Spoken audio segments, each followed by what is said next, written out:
Bonjour, très heureuse de vous retrouver. Nous sommes le jeudi 7 juillet 2016. Voici les titres que nous allons développer dans ce JT. 15 000 cyclistes sont attendus dans la vallée du Gifre ce week-end pour l'étape du Tour. Le parcours a été modifié après les éboulements du mois d'avril au col de la Rama. Le tracé du Tour de France est lui encore en discussion. Nous ferons le point. Les enfants sont de moins en moins nombreux à partir en colonie de vacances chaque année. En Haute-Savoie, la fréquentation se maintient. Depuis 70 ans, UFOVAL propose des vacances accessibles aux plus jeunes. Nous avons assisté à quelques départs à Annecy. Vous connaissez peut-être les AMAP. Chaque semaine, les consommateurs passent récupérer leur panier de légumes auprès des producteurs. L'AMAP de Faverges va encore plus loin en invitant les clients à donner un coup de main aux agriculteurs. L'été s'annonce chargé en événements en Haute-Savoie avec notamment le passage de l'étape du Tour ce week-end et celui du Tour de France fin juillet. Les villes et villages d'accueil sentent le stress monter dans la vallée du Gifre. La descente du col de la Rama pose encore question. Elle a connu d'importants éboulements fin avril. Les 15 000 sportifs de l'étape du Tour ne pourront pas passer dimanche. Pour la grande boucle, la décision n'est pas encore arrêtée. On fait le point sur place avec Emmanuel Jaude. De terrain connu cet hiver, le col de la Rama est aujourd'hui ouvert aux riverains et aux usagers. Si la sécurisation définitive prendra encore au moins 2 intersaisons, la pose d'un deuxième mur et d'un système d'alarme permet toutefois le passage des meilleurs cyclistes de la planète prévu pour le 22 juillet prochain. En revanche, c'est bien la caravane du Tour qui, pour l'instant, a été priée de prendre un itinéraire bis par les instances préfectorales. Aujourd'hui, le peloton du Tour de France va passer avec un minimum de véhicules, le minimum de véhicules nécessaires, et on va essayer encore un peu de voir si on peut faire quelque chose pour la caravane publicitaire. Alors aujourd'hui, le rôle des élus locaux que je suis avec monsieur le maire, bien entendu, c'est pas de mettre la pression, mais de continuer notre collaboration avec les élus du conseil départemental pour ne pas prendre de retard sur les travaux à venir, sur la sécurisation complète de ce passage délicat. Il reste donc moins de 2 semaines pour tenter de convaincre le préfet de la viabilité des renforts apportés à la ravine. Un enjeu de taille car les communes des environs ont beaucoup misé sur le passage au col de la Rama, y installant même une exposition à ciel ouvert. Alors forcément, la seule nouvelle du changement d'itinéraire pour les cyclo-amateurs de ce week-end n'a pas fait beaucoup d'heureux. Alors c'est un coup dur, on a encore de l'espoir pour la caravane. De toute façon, il faut toujours être positif.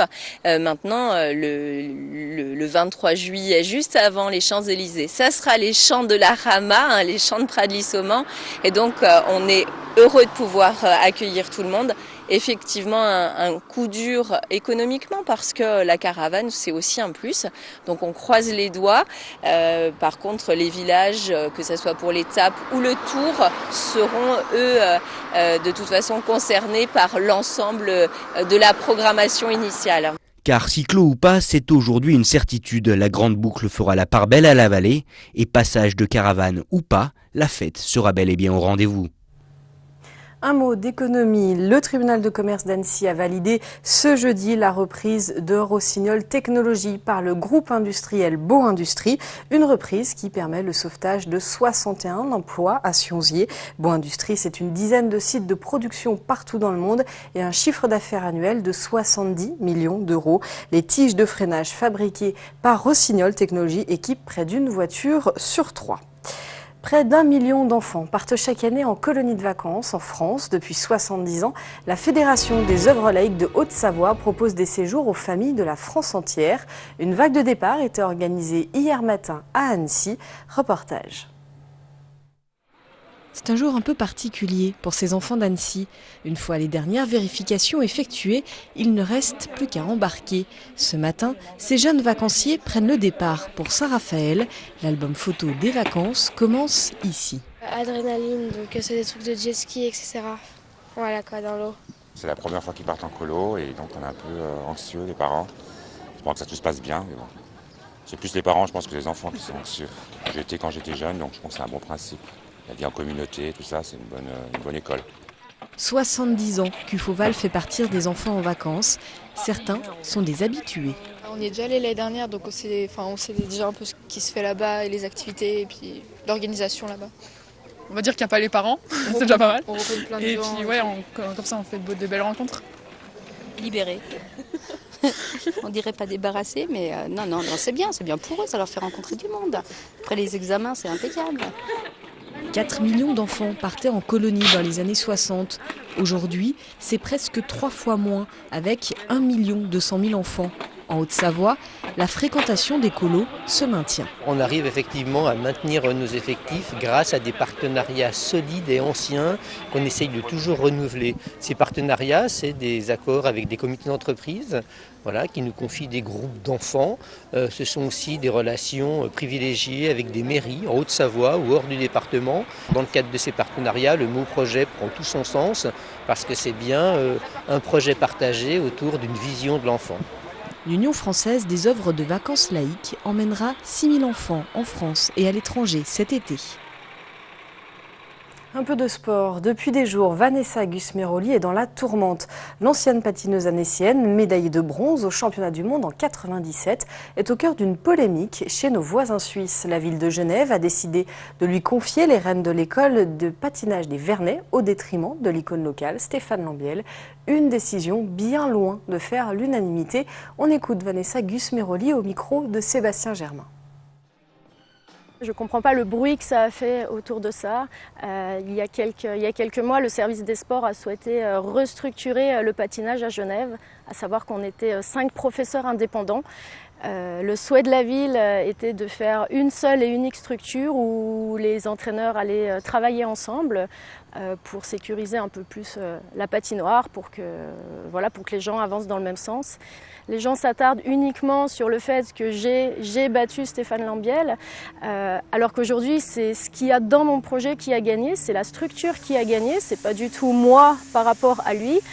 Et voilà, si on pouvait un peu plus regarder pourquoi mon projet a gagné, pourquoi le projet de Stéphane Lambiel et celui du club n'a pas gagné.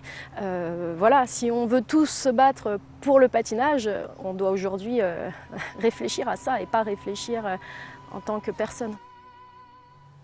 Troisième et dernier volet de notre série de la semaine pour aller jusqu'à la fin de ce journal. Elle s'intéresse au jardinage collaboratif.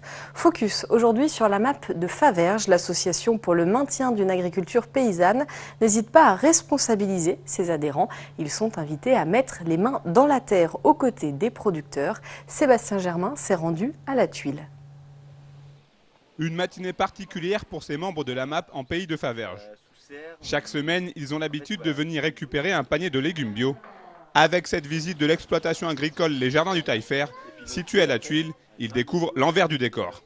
C'est des légumes que je connais, donc j'ai déjà une idée de la tête qu'ils peuvent avoir en terre, mais pas forcément sur l'espace que ça prend, le nombre de planches, le nombre d'allées, etc. Et du coup, ça donne de la réalité et du concret à ce que j'ai dans l'assiette. Une transparence qui se vérifie encore plus cette année. Désormais, les membres de cette association pour un maintien de l'agriculture paysanne sont amenés à venir mettre la main à la pâte. Le producteur va permettre aux adhérents de la MAP de venir un peu aider à la récolte des patates, à désherber les carottes, etc. Et donc ça fait en plus des ateliers un petit peu sympas pour les adhérents et leurs familles. En agriculture, il y a toujours des tâches un peu fastidieuses. Et nous, en maraîchage, ça peut être des récoltes assez pénibles, ça peut être des désherbages et notamment la carotte. Et le fait de pouvoir partager cette action avec les Amapiens, ça peut leur faire vraiment se rendre compte que ils sont utiles à quelque chose et que nous, ça nous fait vraiment beaucoup gagner de temps et on peut se consacrer à d'autres choses dans notre métier. La mise en pratique a lieu le plus souvent le samedi et ce jour-là, c'est atelier désherbage des carottes. Ah, c'est vraiment super. Ça permet aussi de voir concrètement ce que c'est le travail, même si pour nous ça ne représente rien, une après-midi passée à filer un coup de main, mais l'air de rien, ça donne quand même un aperçu de la dimension du travail physique. Et pour autant, il en reste toujours du plaisir, même quand c'est difficile, même quand c'est un peu répétitif ou quoi. Ulrich est aussi un de ces Amapiens qui n'hésite pas à donner de son temps pour venir travailler la terre et bichonner ses légumes. Là, je suis en train de redonner un petit coup de taille aux tomates. Voilà, donc pour que le but c'est d'améliorer la précocité des tomates, qu'elles arrivent le plus tôt possible, qu'elles fassent des beaux fruits, bien gros, bien mûrs. Le jardinage collaboratif a donc de beaux jours devant lui en pays de Savoie, terre agricole par nature. Que l'on soit aguerri ou pas, seul ou en collectif, la production locale représente sans doute l'avenir. Vous ne le saviez peut-être pas, mais 8 Mont-Blanc déménage cet été. Nous étions installés à Sevrier depuis près de 20 ans. Toute l'équipe va poser ses cartons dans quelques jours dans de nouveaux locaux à Épagny. Pour en savoir plus, je vous propose d'écouter Magali Châtelain, directrice générale de 8 Mont-Blanc. Nous occupions des locaux, comme vous le savez, à Sévrier. Sévrier, un endroit magnifique mais pas très accessible. Et puis ces locaux, eh bien, ils n'étaient plus tout à fait adaptés à la taille de l'équipe et puis eh bien, aux contraintes modernes et notamment en termes d'accès Internet. Il était nécessaire que nous nous rapprochions. Et puis également pour les invités, toutes les personnes que nous devons recevoir à la chaîne, ce sera beaucoup plus simple d'accéder à Épagny que ça ne l'était à Sévrier. Pour les semaines à venir, les équipes vont être mobilisées principalement sur le déménagement, donc on va réduire le nombre d'enregistrements, on va faire les cartons, on va faire déménager la régie, donc c'est un gros bloc, hein. Techniquement c'est pas simple, donc pendant quelques semaines évidemment on va être plus axé sur le déménagement et puis on vous retrouvera début septembre dans les nouveaux locaux avec un nouveau plateau, des émissions et une équipe dynamisée par ce déménagement. Ce déménagement est également accompagné d'un nouveau site internet qui devrait voir le jour dans les semaines qui viennent, alors on essaiera de vous le faire savoir à l'antenne. On sent quand même sur le territoire de Savoie-Mont-Blanc une émulation pour le territoire et on a vraiment à cœur d'accompagner cette émulation voilà, sur ce territoire que l'on adore. Et on aura bien sûr l'occasion d'en reparler. C'est la fin de ce journal. Merci de votre fidélité à l'information sur 8 Mont-Blanc. Merci à toute l'équipe. Tout de suite, on se retrouve dans Solidarité. Passez une très belle soirée. À demain.